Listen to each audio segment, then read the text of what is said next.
ang usapan ay side mirror, either broken or defective or no side mirror. Yes, sir. Opo. Oh, yun nga lang, sir, nung na-print po ata ni sir is nakatayo daw po yung side mirror. Ay alam mo, with respect sa iyo, Chief, Mhm. makikita mo naman sa rider, normal ang pag-iisip nito eh. Opo. Ibig sabihin normal, ikaw ba, Chief, Mhm. maglalagay ka sa side mirror, hindi mo makikita yun. Yes, sir. Common sense. Oh, yung common sense. Common Yes, sir. sense, diba? Opo. Parang ang ano ko dito, sir, nung nalaman namin, ang naitiket niya is improper installation. Patingin nga. Ano, sir. Brother, ikaw yung enforcer? Mm. Public awareness, happy ha, naka-video tayo. Naka-live po ba yan, sir? Hindi. 2D po tiniket niya po, no? Sir naman. Ano nakalagay sa 2D, happy? Ang 2D po natin, sir, is motor vehicle with defective, improper, unauthorized accessories, devices, equipment, and parts. Nung na-print po siya, nakatayo po yung side mirror. Kaya, Hindi. Paano mo nga sasabing improper kung doon siya komportable? ano sir, yun po yung side... Sir Noel, no? Gusto niyo pong i-verify yung... Nabanggit ko po kasi na nakatayo nga po yung sa inyo na makita rin natin. Binanggit ko po sa kanya na kung pwede, inspectin po natin sa sakyan, kung pwede po kung maupo. To check kung kita po yung nasa likod. Yes. May pwede naman po tayo mag-inspect sa. Kaso po, hindi niya po ako pinasakay para to check. Check. Ang nangyari po, nagalaw na po yung sa inyo. Tsaka niya po ako pinaupo to check. Kasi kung magsusukatan tayo, yung mali ng LTO at mali ng motorista, mas malaki ang kasalanan ng LTO eh. Bakit ka mo? Ang daming LTO hindi marunong bumasa ng rehistro. Oh.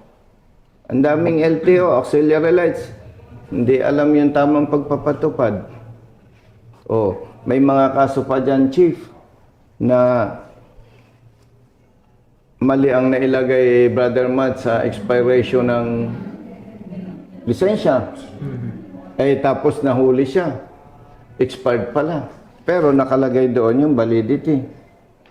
License card.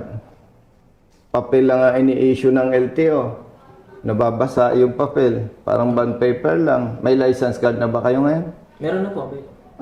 Plaka. Ilang taon na. Wala pang plaka. Ngayon lang na-resolve ni Yes, sir. DOTR Secretary Dizon. Going release po tayo ng plates. Samantalang pagka walang plaka, nagkabit ng temporary plate, hindi mabasa, titikitan pa motorista. Ibig ko sabihin, Chief, ang hindi maganda kasi, ang daming kapalpakan, ang daming pagkukulang ng LTO, samantalang buo yung side mirror kung nalalaman natin yung public service. Sir, okay ka ba dyan? Baka gusto mong itagilid ng konti, whatever. Public service ba? Yeah, po. Parang ang nangyayari, magkakaaway ang motorista at LTO eh. Ano pa? May mga nanghiram lang ng van. Tapos yung mga nakasakay magsishare ng pan-diesel. Kulorong na. Kaninong motorsiklo yung nasa labas? Tingnan ko nga. Sama mo nga ako, Hepe. Motorcycle po na. Sa inyo, Oo. sir? Yes. Hindi po.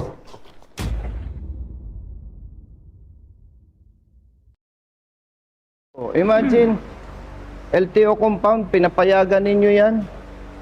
Walang side mirror. Baka empleyado nyo yan eh. Pakicheck nga kung kanino yan. Hihintayin ko, Chief, kung kanino yan. Pahanap ko ba? Kanino daw? Kanino daw? JT po pala ng atin. Okay, tama, Brother Matt. Pa-check mo nga kung rehistrado. May rehistro. Pakita mo nga kay Hepe. Okay, tamo. O walang dalang rehistro. Tamo, inimamaneho ng OJT mo, walang rehistro. So, dyan pa lang, Hepe, nag-uumpisa pa lang, may pang-aabuso na.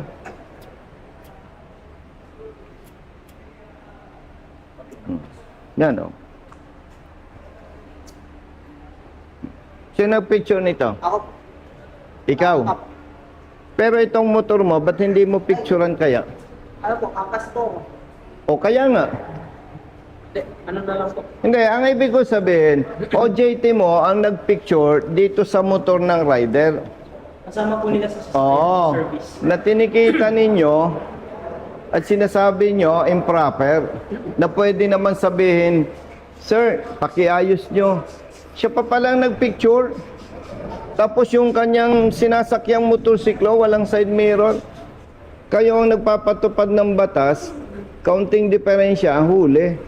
Pero yung inyong OJT, no side mirror, no ORCR carried. O, sa ngalan ng public service hepe, ipacheck mo kung nakarehistro yan. Nakistro ba? Yung ano po, yung mga tatlong point po. Oh, hindi rehistrado. Ano po yun, hindi na Oh, nasaan lisensya mo? Wala ba? Hindi dito po sa portal. Bali magkasama po silang dalawa eh. Plus, no side mirror. 12,000 plus 5,000, 17,000. 800, 250. Brother Jerry, kunin mo yung 5,000. Bigay mo dito sa rider. Tatlong ID po sir.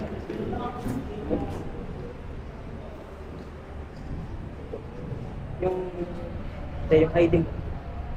Yung ID ko sir. Basta po yun. Hindi, yung ano mo, any ID, valid ID. Ayun po. Kunin mo. Yung mali na nakikita ko, dapat nating itama. Itong rider, hindi ko na pagkokontesin. Oh, brother. Sige na. Kita mo. Sir, sige. Hindi na tayo Sulat mo yung magko-contest. plaka, sir. Kita mo. Side mirror.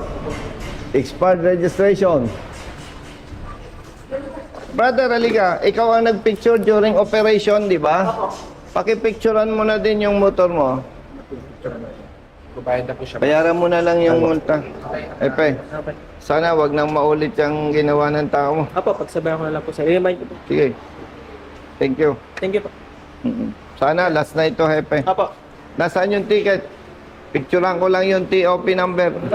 Alam ko, mabigat para sa inyo. Pero kailangan matuto tayo. Kayo, habang bata pa, matuto na. OJT kayo, considered employee pa rin kayo. Kaya dapat, kayo yung unang sumusunod. Sige, thank you. Sensya na kayo. Ha? Kuha mo na yung license mo. O, nasa iyo na. Sige. Tawag lang sa office. Multa tayong 5,000, multa sila ng 17,000 pesos. Di ba? So, sige. Ingat, brother.